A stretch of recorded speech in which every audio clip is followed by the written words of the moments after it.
All right, we will begin. Good afternoon, everybody, and welcome to our fall update. As I look at the window, it's kind of dreary and cloudy, so I guess that's maybe appropriate for the first day of fall. We're really glad that you've joined us today, and I'm Jennifer Klein, Head of Wealth Management at Cambridge Trust.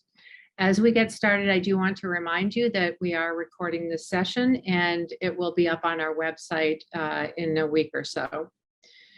With me today are David Strawn, Head of Fiduciary Services, and Dave Lynch, our Chief Investment Officer. Our program is as follows. I'll give a very brief update on Cambridge Trust. David Strawn will give an update on proposed tax legislation as it is up to the moment. I know it's ever changing. And Dave Lynch will then share his thoughts on the economy and the investment markets. In terms of how we're doing at Cambridge Trust, we're doing well. You may be able to tell by our backgrounds that actually David, and I are all in the office, although we are in our own separate offices. We are still operating on a hybrid, role. We're continuing to be very cautious in terms of masking and making sure we're maintaining distances, and also continuing to use technology to communicate between ourselves and also with clients as needed. I do have to say, I really am wishing for the before days when we could actually be together in person. And I'm hopeful at some point we'll be able to do that. A couple of things I would like to let you know about. One is that we're in the middle of rolling out a new client portal, Wealth Access. Many of you already have received an invitation to join the portal, and all clients will be invited by the end of October. If you'd like to get going right away and you haven't received an invitation, please reach out to your relationship manager and we'll be happy to get you set up. Once you are signed up, your statements will be uploaded on a regular basis, just as they are on our current portal. And the portal also will be automatically populated with all of your assets that are here at Cambridge Trust. There's also a very convenient app to be used. And so we're looking forward to having more clients utilizing that service. We're also in the middle of planning for a system conversion for our accounting and trading system. This has been probably 3.5 years in the making, lots of planning and a lot of execution this year. We are going live on the new system November 1st, and we're moving to the SEI Wealth platform. And as far as your experience is concerned, you won't see really any difference, with the exception that some of your statements will change. And we will be sending out more detailed communication sometime during the month of October. So please do watch for that. And as always, let us know if you have questions. With that, I'd like to turn the conversation or the mic over to David Strawn, who will give us an update on how things are going in the tax world. David? Thank you, Jennifer. As Jennifer mentioned, there's a lot of proposed plans out there and many different possible scenarios that are coming before us. We've been keeping a real close eye since the early spring when the first proposals came out. Most recently, there was a proposal that came out of the House Ways and Means Committee on the 13th of September, and it seems to have a lot of bipartisan support.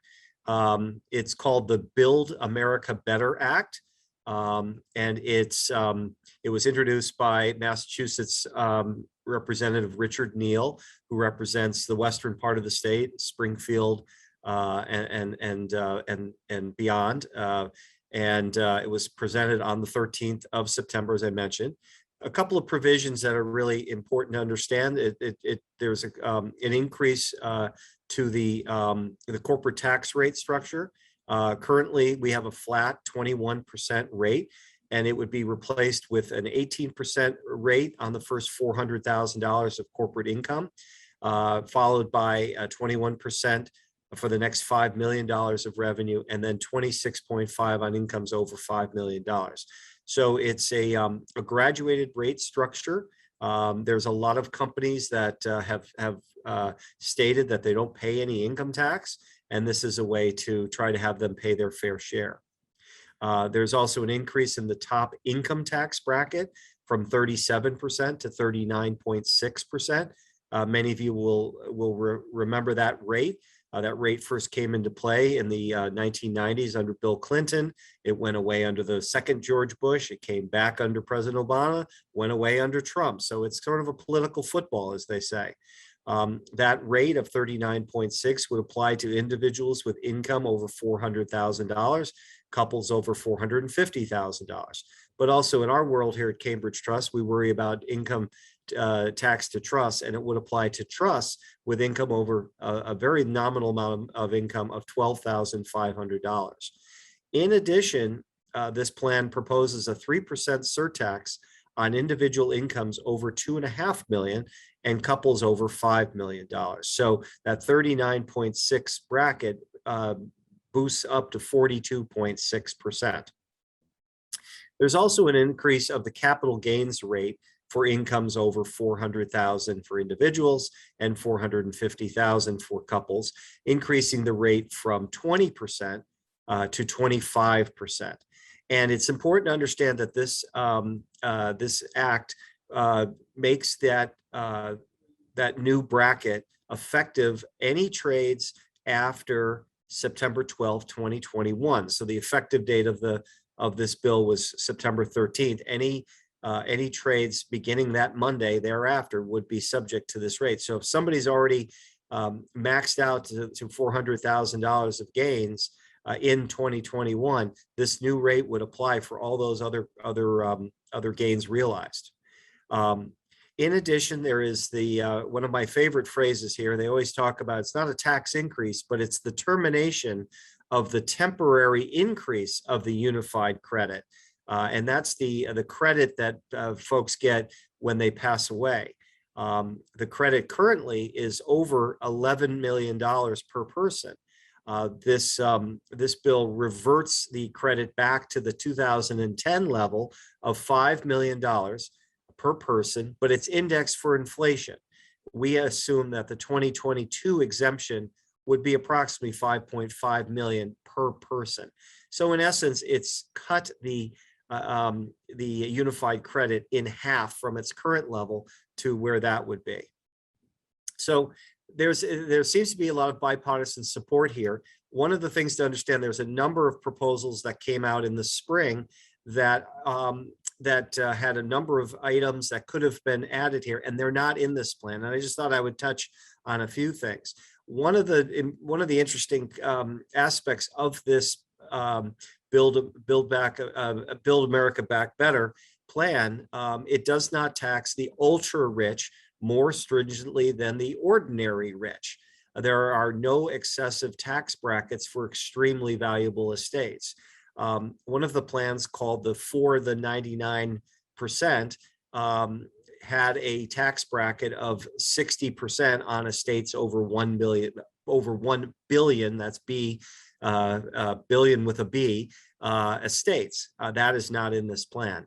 Other plans had called for a realization of capital gains upon death. So not only would there be an estate tax, there would also be a capital gains tax. There's no call for that in this plan. So there's no additional capital gains realization occurring at death. In addition, there were a couple of plans that called for some what I'll call arbitrary tax realization dates. Just on a specific date, you had to realize some sort of tax. So for example, in irrevocable trusts that go on for many, many generations, there was a call to realize capital gains every 21 years. You sort of reset the clock, if you will. That was in a bill brought forward by Senator Van Hollen of Maryland. In addition, there was under Bernie's plan brought forward by Bernie Sanders. There was the plan to have a end date, if you will, for generation skipping exemptions at 50 years. So again, very, very arbitrary. Those are not in these bills. And then finally, there is some limited retroactive tax realization. Some of the other bills had called for these tax increases or tax changes, if you will, to be retroactive to January 1st of 2021. Now, here we are in September. It's kind of hard to plan for these things when you're already 3/4 of the way through the year. But there is this, as I did mention before, the retroactivity of capital gains to September 13th.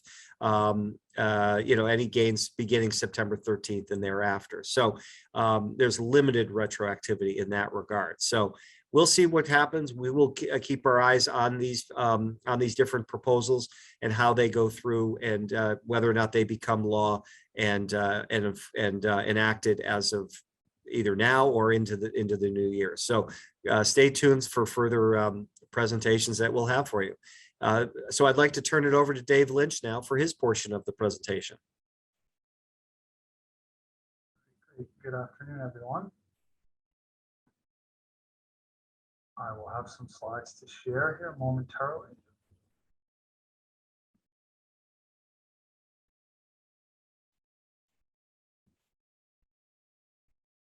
Go.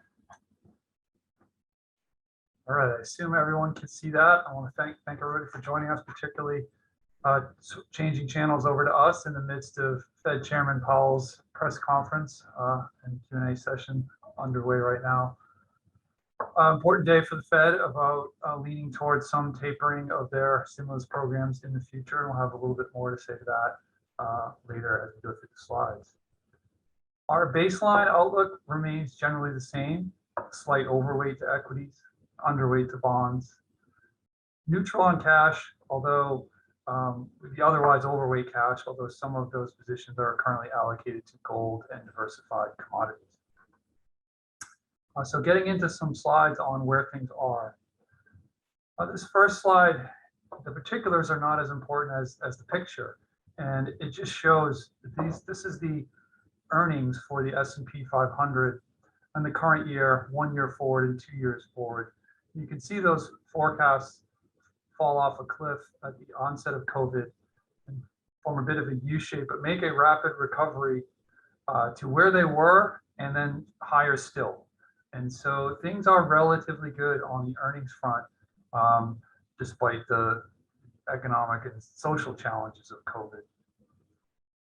And so with things good for the stock market, there's also the challenge is that you have to pay a premium for those right now, much in the way that housing is at a premium and cars are at a premium. Stocks, and being one of the few viable investment options around the globe right now, considering where interest rates are, et cetera, there is a premium attached to participate in the stock market right now. Scarcity premium, if you will. So what is the flip side to these relatively good conditions? Well, before we get to the flip side, this illustrates the green light that the world is basically trying to grab onto and accelerate further emergence from the worst of COVID. Obviously, Delta created a hiccup in what was a more robust and energetic recovery earlier in the year. To a degree, that's had a bit of a self-correcting property in that it's slowed down things from getting too out of control. But nonetheless, there's over here on the far right, you'll see things are still largely green. The global economy is growing, wants to grow more, activity wants to increase from consumers to corporations and kind of everywhere in between. And part of that is spurred because debt is so cheap, financial conditions are very accommodative, stimulus is fairly generous, though some of that is expiring now, and there's a lot of pent-up demand. But the inverse, or the flip side to that, is inflation is hot, and red hot in many cases. Again, here on the far right, you see the most recent months of reading. The United States here in fourth position, but you'll see lots of pink and red on that page. To a degree, and you hear this probably echoed on CNBC right now by Chairman Powell, this is as expected. It's a little scary as we venture into the unknown of these higher inflation rates, but they're as expected. To some extent, they were baked in the cake by year-over-year numbers and base effects of the previous deflationary impulses of the initial lockdown. But there's also some very real inflation going on as far as chip shortages, weather disruptions, labor shortages, shipping challenges, energy crises in Europe, et cetera. So there's lots of different types of inflation bubbling up right now. The word of the moment or this era has been transitory. And I think there's still reasonable prospects for inflation to be transitory. However, it's being stretched out a little bit. What might have been a sort of an expectation of 6 or 9 months of transitory may be more like 12 or 18. And so, it remains to be seen just when it will taper off. A lot of what I hope to do today is just keep a sense of the things that we're watching internally in some of the debates that the team is having around our current positioning and economic outlook. And this next page has got a lot going on, but 4 graphics just showing different components of inflation below the surface and what they might mean for the world and just what the sort of the realized effect of inflation might be, despite what, regardless of what is reported in the CPI. These top 2 slides are our partner slides. The first slide, a bit hard to see, but here is talking about rents rising. And there's a lot of red, rents being increased. And this is 100 cities stacked on top of each other. You'll see some cities did lower rents during COVID and the lockdowns, but not all of them did. But nonetheless, nearly all of these cities are raising rent to some degree. And you'll see that if you, in the CPI, if you accounted for home price appreciation and some of these rent increases in a more robust way, you get an even higher reading of actual inflation. There are some arcane components to how owner's equivalent rent enters into traditional CPI metrics. So if you do adapt it, you'll see that it's a bit of an outlier condition right now. On the lower left, food costs. A lot of inflation is ex food and energy. However, food is among the number one reasons why political unrest and social unrest rises food prices. And it's pretty widespread condition right now. You could see this coupling with energy prices increasing, hitting energy costs for heating in the Northern Hemisphere winter, and then of course cooling in the summer as well. Europe among them is going into a tricky time. So we're gonna have a lot of the global populace at risk for higher food prices, higher shelter prices, as well as higher energy prices. And not to mention here in the lower right, bottlenecks globally. We talked about computer chips is pretty well known, particularly with what it's doing to the automobile market. This lower right talks about the container ships at anchor waiting to be unloaded in LA and Long Beach. And that number is at unprecedented levels. So it's a lot of bottlenecks in transportation and materials.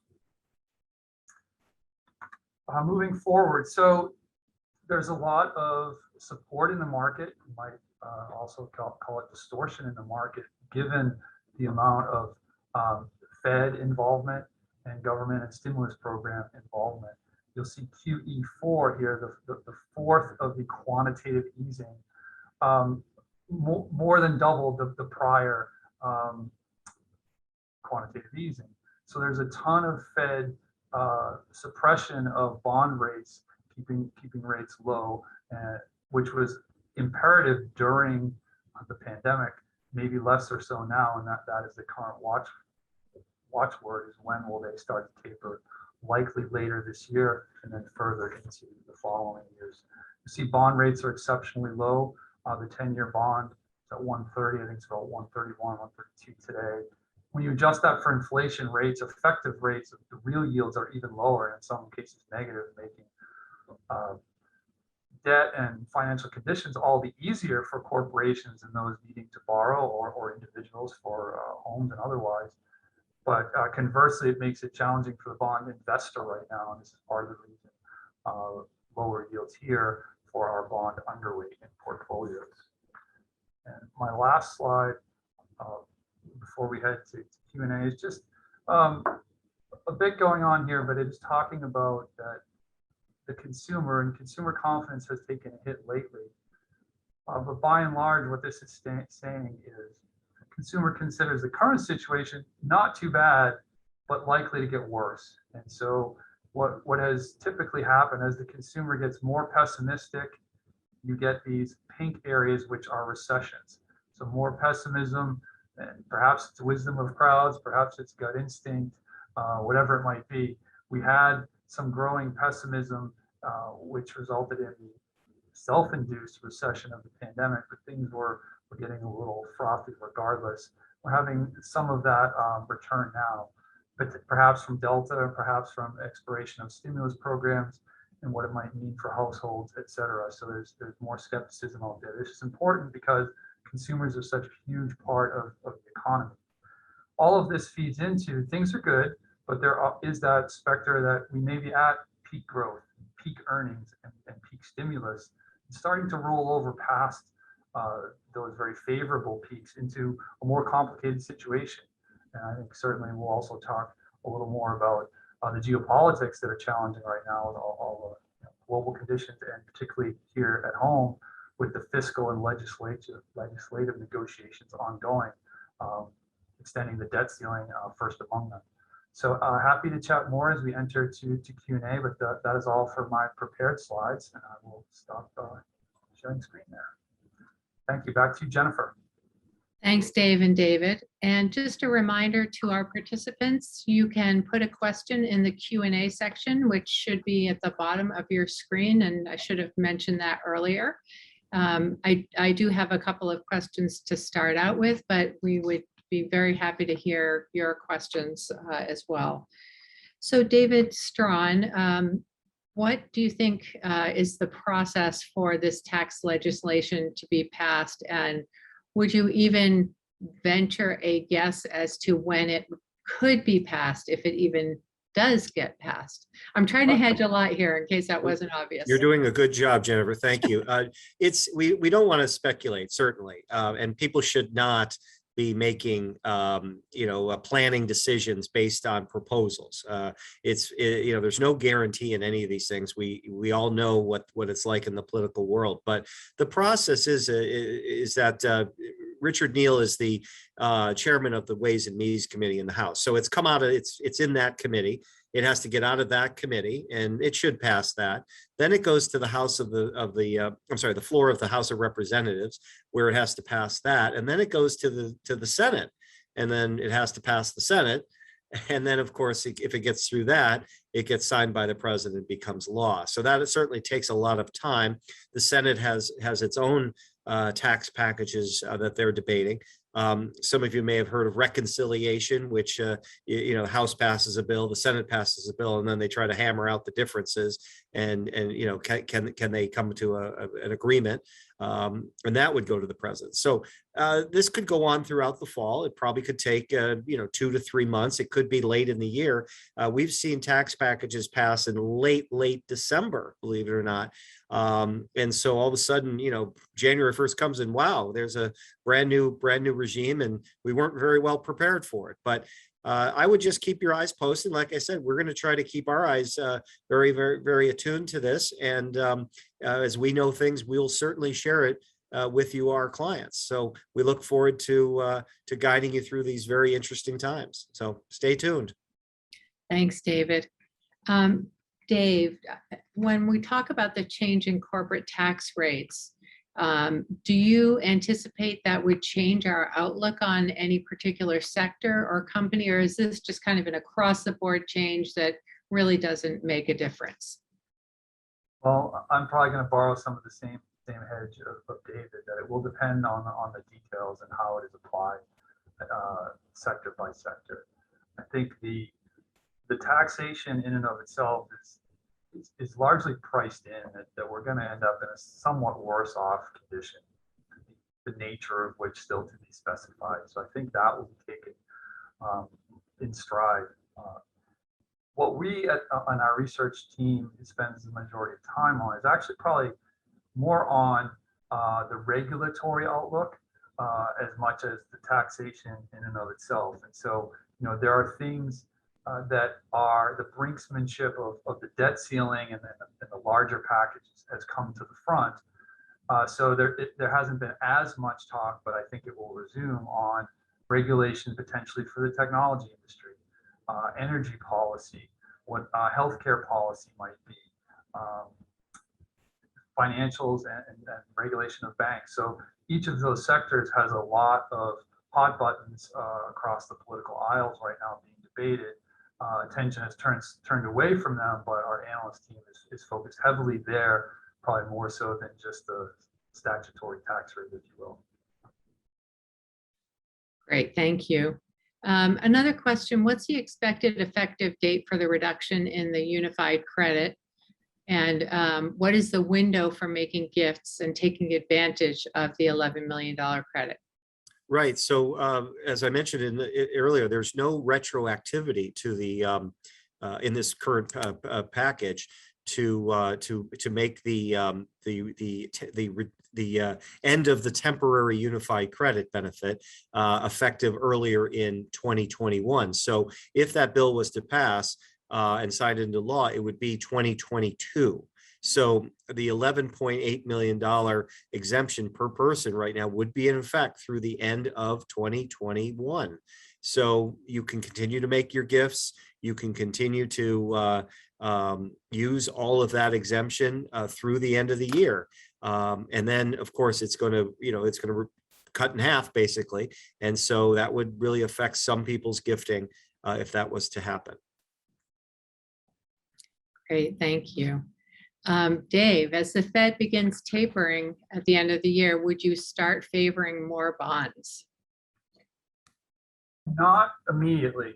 I think that the tapering is in many ways less support for bonds. So we probably expect some falling off of prices, some increase in yields, which may present buying opportunities.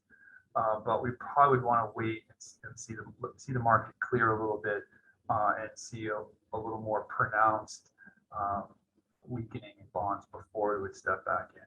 The one counterbalance could be that if the tapering disrupts the stock market to such a degree that there's a flight to quality to bonds, sort of almost regardless of yield, that could accelerate the rationale for moving more into fixed income as a safe haven type of thing. But I don't think the outright attractiveness will appear right away. We'll have to probably be more patient in that regard. Dave, what about international markets? They've been underperforming for so long, and I think many of us have said multiple times they've got to do better at some point. What's your current view? We're still underweight international, but I would say that we're under active research and have our shopping list of individual stocks as well as regions and just the international market on a macro basis.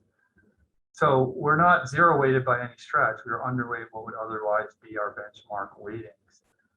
Yes, we are due, certainly overdue for degree of a period of outperformance for international versus US. We just don't see that happening in the near term, but we do think it's an inevitability that will come around. So we want to be ready to go, just not right at the current moment. Great, thank you. Another question for David. So is that $400,000 or $450,000 tax cutoff for individuals taxable income or AGI? So is it correct that an individual who dies in 2022 has a taxable estate of 5.5 million, oh boy, has to file a 706 as opposed to 11 million in 2022? Right. Thank you, Jennifer. I pulled up the. Sorry. Okay, good. I pulled up the question as well, so I'd Yeah. rather read it as well. Yes, it's adjusted gross income. It's not just taxable income. It's adjusted gross income. So if somebody has $200,000, an individual has $200,000 of income and $250,000 of capital gains, they're going to be paying that higher rate. So it's all that income put in together. And like I said, the capital gains aspect is retroactive to September 13th. So you got to be careful in that as well. If you've already hit that $400,000 limit in 2021, and and then you have gains, that gains is going to put you over, and you're going to be in that 25% tax bracket. So it is kind of some interesting planning at this stage for that. Now, regarding the estate tax, let's see, an individual passes into it, has a taxable estate of 5.5. Yes, I mean, you have to file a 706, of course. The filing requirement may bring you even lower. So don't use these numbers as a filing requirement. Really, that's where the exemption is for tax. Somebody might do a number of reportable gifts and say they only have an estate of $3 million, but if the reportable gifts put them over 5.5 million, they're going to have to file a 706. So I'm not sure if that's really the most important aspect of this question, or the taxability, but the taxable estate, the taxation of estates will start on those levels above 5.5 million in 2022. And I suppose, as always, we encourage people to check in with their accountants who can give them true financial advice, at least on things like that. Absolutely. Dave, yeah. Dave, as we think about inflation and regardless, well, I guess whether it's transitory or more permanent, what are we doing in portfolios to potentially offset inflation? Inflation impacts every asset class, not just bonds, where it's sort of the most intuitive, but within stocks, in strategies where we are owning individual stocks, and others where we're owning ETFs for different parts of the market. What we're evaluating is pricing power of our holdings. Will they be able to pass through inflationary costs that are coming on their input costs? So we want to be with those that have some degree of moat and pricing power to pass through, and therefore protect their margins. At some point, these higher prices, even if they stop rising, so if the reported inflation doesn't continue to rise, if it stays sticky but at a high level, at some point there's sort of a give back to margins that we have to be thoughtful and assess in each individual case. And then inflation, being underweight bonds is partly a response to this higher inflation environment that we're in. And lastly, having some degree of commodities has been an addition that we put in some months ago now to, in some respects, prepare for some of this and try to offset some of the risks to purely financial assets as a result of higher inflation in commodities and raw material prices. So we do maintain those positions for many strategies and many clients currently. Great, thank you. I'll pause for just a moment to see if there are additional questions that people would like to ask.